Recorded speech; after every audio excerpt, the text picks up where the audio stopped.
Hello बच्चों, तो इस क्वेश्चन में हमसे पूछा है in Thomson's model of the atom which of the following statements is are correct. तो कौन से स्टेटमेंट्स जो हैं वो करेक्ट होने वाले हैं, हमें वो बताना है।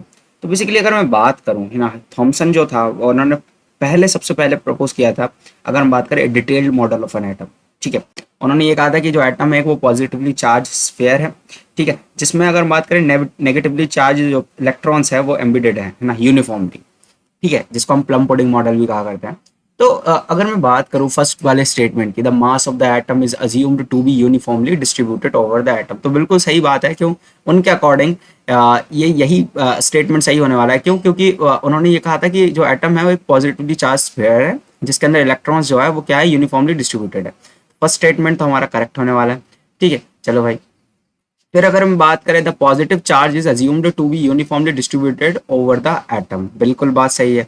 उन्होंने मास का भी यही कहा था, ठीक है, और अगर हम बात करें पॉजिटिव चार्ज के बारे में भी उन्होंने यही कहा था, ठीक है। तो फर्स्ट और सेकंड स्टेटमेंट जो है हमारे क्या होने वाले, करेक्ट होने वाले, क्या होने वाले, करेक्ट होने वाले, ठीक है। हाँ भाई। अब हम बात करते हैं the electrons are uniformly distributed in the positively charge sphere. तो इलेक्ट्रॉन्स जो है वो यूनिफॉर्मली डिस्ट्रीब्यूटेड है पॉजिटिवली चार्ज स्फीयर में, बिल्कुल ये बात भी सही है। The electrons attract each other to stabilise the atom, तो ये बात गलत हो गई, ठीक है। वो अगर हम बात करें इलेक्ट्रॉन्स जो है, ठीक है, वो एक दूसरे को अट्रैक्ट नहीं करते, ठीक है। हाँ, तो ये बात हमें पता होनी चाहिए थी। फर्स्ट सेकंड थर्ड सही आंसर होगा, तो option A should be the correct answer. Thank you.